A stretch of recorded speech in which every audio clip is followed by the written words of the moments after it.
그 무렵 마리아는 길을 떠나 서둘러 유다 산악 지방에 있는 한 고을로 갔다. 그리고 스가랴의 집에 들어가 엘리사벳에게 인사하였다. 엘리사벳이 마리아의 인사말을 들을 때 그의 태안에서 아기가 뛰놀았다. 엘리사벳은 성령으로 가득 차 큰 소리로 외쳤다. 당신은 여인들 가운데에서 가장 복되시며 당신 태중의 아기도 복되십니다. 내 주님의 어머니께서 저에게 오시다니 어찌 된 일입니까? 보십시오. 당신의 인사말 소리가 제 귀에 들리자 저의 태안에서 아기가 즐거워 뛰놀았습니다. 행복하십니다. 주님께서 하신 말씀이 이루어지리라고 믿으신 분. 그러자 마리아가 말하였다.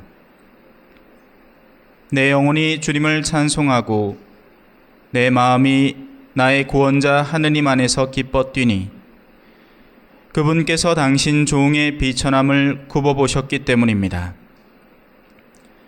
이제부터 과연 모든 세대가 나를 행복하다 하리니 전능하신 분께서 나에게 큰 일을 하셨기 때문입니다.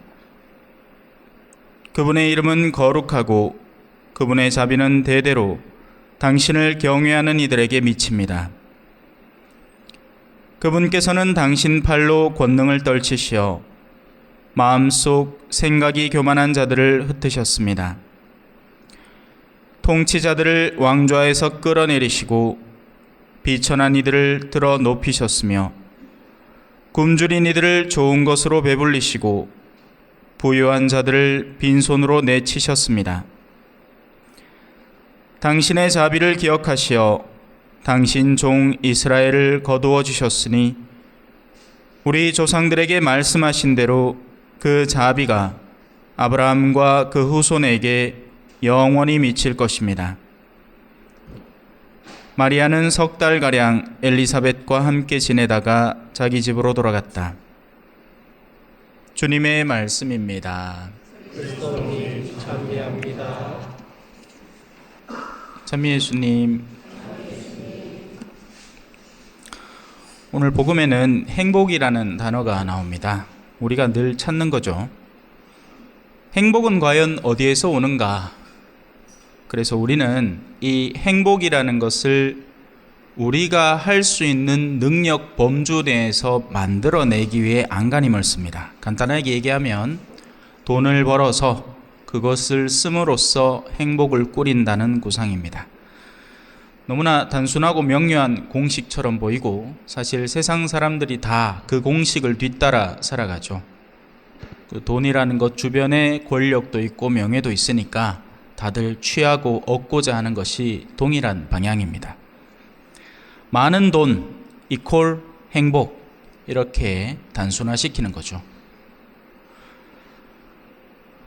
하지만 오늘 복음에는 행복의 비결이 나옵니다. 바로 엘리사벳이 성모님께 한 말씀입니다. 행복하십니다. 왜? 주님께서 하신 말씀이 이루어지리라고 믿으신 분이라고 표현합니다. 사실 지금의 이 작금의 세상 속에서 다들 동일한 노선의 행복을 추구하는 이 세상에서 이 말이 얼마나 약하게 들리고 우스꽝스럽게 들릴지는 저는 충분히 예상하고 있습니다. 당장 이 미사 중에는 아무 말 않고 있다가도 나가자마자 당장 시작하는 이야기들은 다 돈에 대한 이야기고 금전에 대한 관심이고 하겠죠.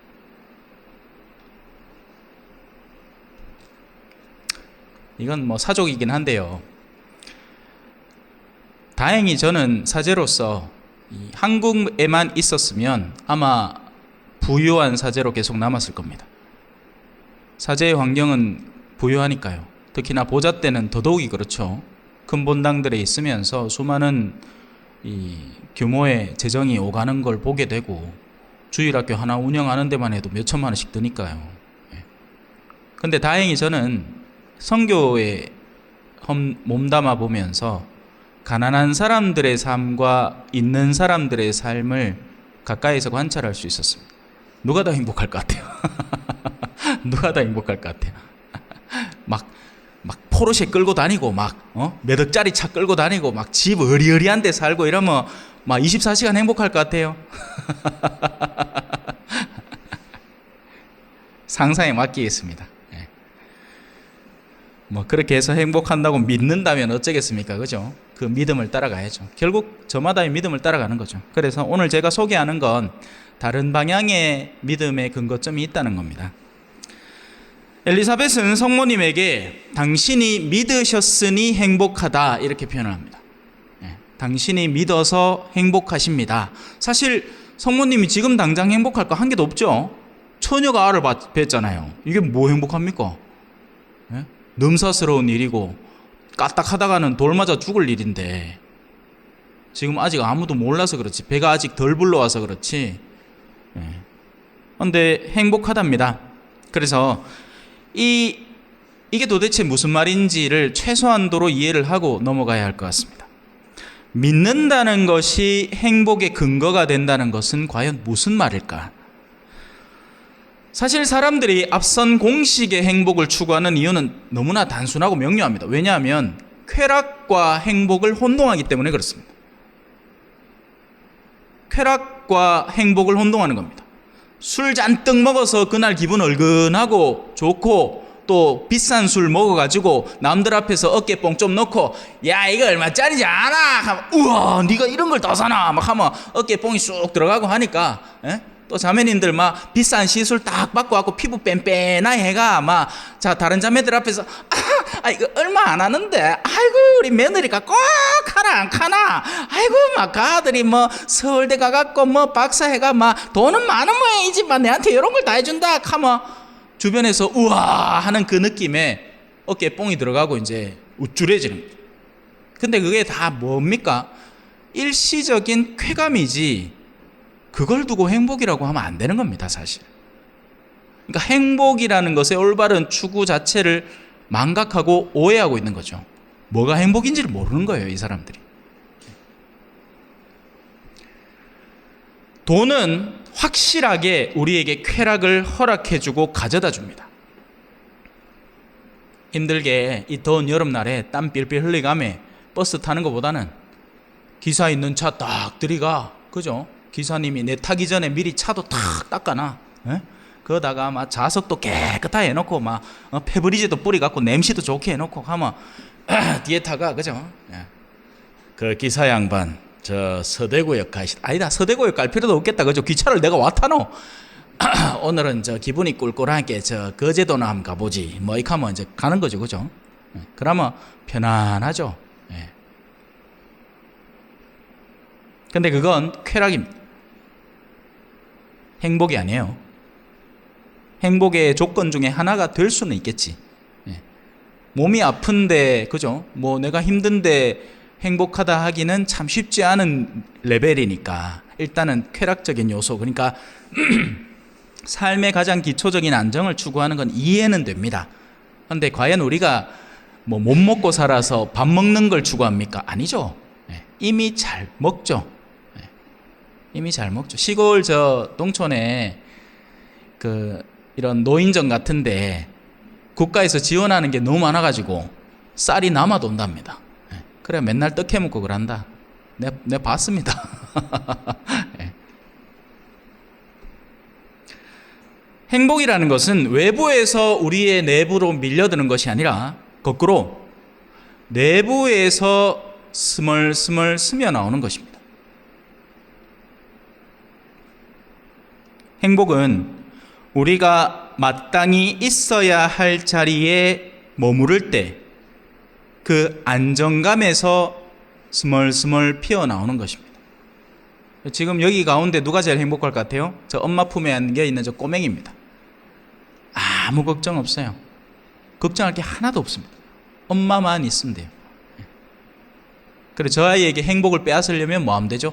엄마만 갑자기 없게, 그죠? 안 보이게 하면 그때부터 불안해지고 불안정해집니다. 일시적으로 사탕을 입에 물려서 달랠 수는 있겠죠. 저도 옛날에 그랬거든요. 저 안동에 이모 댁이 있어가지고 그 놀러 갔다가 친척 형들이 놀러 나가는 통에 저도 뒤따라가지고 그때 아마 한 4, 5살 안 됐겠어요. 그죠? 제가 조만한 나이 때 형들 따라가지고 이제 골목에 나온 거예요. 근데 형들은 자기들 친구끼리 놀러 간다고 훅 갚고 내 혼자 떡 섰는데 어디가 어딘지를 모르겠어. 그때부터 눈물 콧물 찔찔 짜매 막 울고 있으니까네 길 가던 어떤 아가씨가 저를 데리고 경찰서에 데려다 줬어요. 제 기억나는 장면이 생생한 게 뭐냐면 그 경찰서에서 경찰 아저씨가 주는 새우깡 받아갖고 묵으면서 울고 있는 거예요. 일단 새우깡을 입에 넣어 입은 즐거운데 지금 내가 처해 있는 상황은 주변에 엄마 아빠는 없으니까네 맛있다. 이게 이제 쾌락과 행복에 상반되는 장면이죠. 행복은 없는데 쾌락은 있는 거예요. 그죠?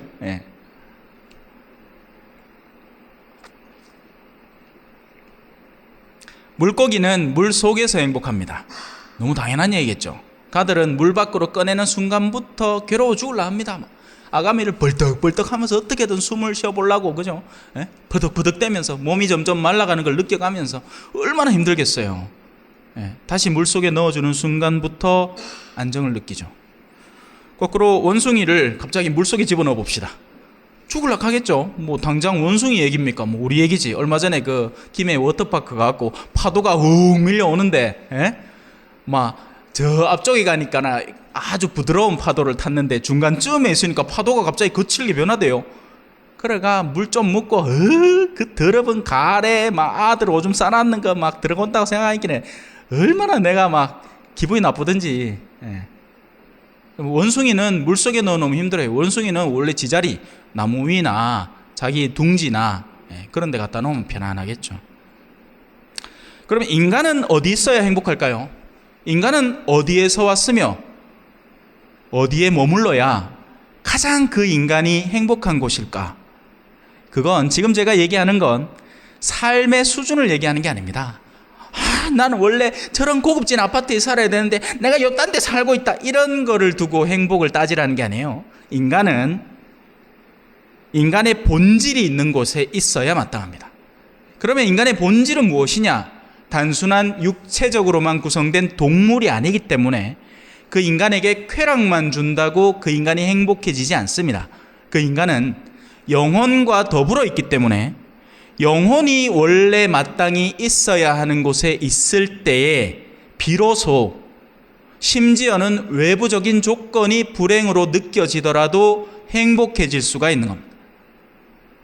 그건 바로 사람의 영혼이 영원한 행복 품에 쌓여 있을 때입니다. 왜 우리 흔히 이런 표현을 하잖아요. 교회는 성모님의 망토자락에 감싸여 있다. 사제들은 항상 성모님의 품에 보호받고 있다. 그래서 그 신뢰 속에 굳게 살아갈 때 주변 환경이 아무리 개차반이고 개떡 같더라도 그 사제는 믿음 안에서 안정을 누리면서 살아갈 수 있는 겁니다.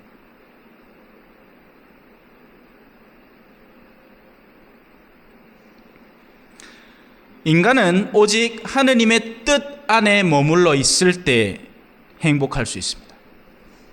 그 뜻을 벗어나서 일순간에 내가 많은 돈을 벌어들일 기회를 얻는다 하더라도 그것을 거짓과 기만과 속임수로 누군가를 등쳐먹어서 얻는 돈일 때 새우깡 먹고 경찰서 앉아있는 저처럼 입은 닳지 몰라도 영혼은 울고 있는 거죠. 왜? 언젠가는 이 일의 결과물이 나에게 훗날에 하느님 앞에 어떻게 다가올지를 영혼이 안다면 사실 영혼은 울고 있는 겁니다. 물론 오늘날 사람들은 너무 둔감해졌기 때문에 자신의 영혼이 어떤 걸 욕구하는지 사실 그거조차도 식별을 제대로 안 하고 살아갑니다. 도대체 내가 뭘 바라 이 생을 살고 있는가 진지하게 고민하는 사람을 찾는 것은 정말 드문, 심지어 노욕이라고 표현하죠. 나이가 지긋한데도 여전히 술독에 빠져 있고 악습에 빠져 있고 쓸데없는 돈이나 벌궁리나 하고 그러면서 이 노후에 평온하고 안정적으로 충분히 살 수 있는 것들을 뜯어 먹어 가지고는 이제 더 불안정하고 가뜩이나 불안한 이 내면 속에 더 큰 불안을 땡겨오니 그러니 당연히 그걸 쾌락으로 메꾼다고 악습을 자꾸 증진시키는 거예요. 그러니 더욱더 알코올 중독에 빠지고 엉뚱한 쾌락들을 자꾸 탐닉하기 시작하는 거예요. 정말 추한 삶으로 변해가는 거죠. 그러면 그나마 존경하던 존경들도 싹 다 사라집니다. 사람이 돈이 아무리 많다고 해서 그를 존경하진 않아요. 사람은 내면이 안정되고 올바른 삶의 자리에 고요히 머물러 있을 때 거기서 스멀스멀 흘러나오는 안정감으로 인해서 그 사람이 존경스럽게 보이는 겁니다.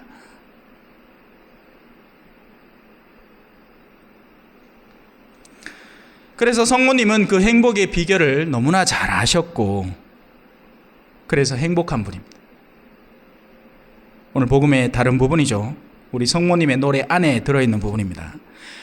이제부터 과연 모든 세대가 나를 행복하다 하리니 전능하신 분께서 나에게 큰 일을 하셨기 때문입니다. 잠시 묵상하시겠습니다.